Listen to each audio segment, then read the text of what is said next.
Bien évidemment, comme il y a des lois qui doivent être respectées à partir, à commencer par la Constitution de la République du Burundi, le pouvoir judiciaire burundais a la possibilité de sanctionner le non-respect de ces différentes lois. Et pour le cas d'espèce, il n'y a rien qui empêche juridiquement que la responsabilité de l'État burundais soit engagée, soit devant les juridictions nationales, soit devant les juridictions ou les mécanismes internationaux de protection des droits de l'homme.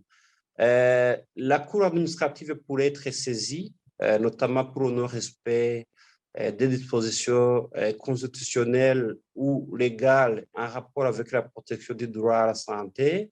mais aussi on pourrait saisir des juridictions internationales, notamment la Commission africaine des droits de l'homme et des peuples, et pourquoi pas des mécanismes onusiens en rapport avec la protection des droits de l'homme. Autre chose qu'il faut préciser, c'est que s'il faut saisir des juridictions, qu'elles soient nationales ou internationales, nous pensons que les familles des victimes, tout comme les autres personnes, les autres Burundais qui sont touchés par la situation, l'irresponsabilité du gouvernement en place par rapport à la protection de la population, pourraient se constituer en une association de demandeurs pour que la responsabilité de l'État burundais soit engagée. On pourrait aussi interpeller les organisations de la société civile qui œuvrent dans le domaine de la protection des droits humains, et de pouvoir prendre cette situation à main afin d'aider les familles des victimes. Nous avons des cas jurisprudentiels qui pourraient inspirer tous ceux et celles qui aimeraient saisir les juridictions à ce sujet. Nous avons le cas d'une jurisprudence qui n'est pas unique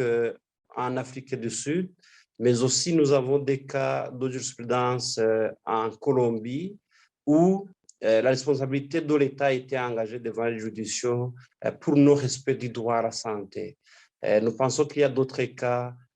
qu'on pourrait chercher ailleurs, notamment en Europe ou en Amérique. La chose la plus importante est que les gens puissent savoir qu'il y a possibilité d'engager cette responsabilité, mais la chose primordiale est que malgré les retards, malgré l'irresponsabilité qu'on a déjà soulignées, nous pensons que le gouvernement du Burundi ferait mieux en essayant de rattraper le retard et en essayant de prendre des mesures sérieuses et concrètes visant notamment la limitation des rassemblements publics et d'autres mesures de prévention qui doivent être respectées avec rigueur pour éviter que cette propagation du virus continue avec le même élan et pour éviter que des conséquences néfastes continuent à s'abattre sur la population burundaise parce que si on ne prend pas des mesures sérieuses pour protéger la population burundaise, il faut savoir que même ces autorités ne sont pas épargnées parce qu'elles pourraient aussi être impactées par cette pandémie qui fait rage actuellement au Burundi.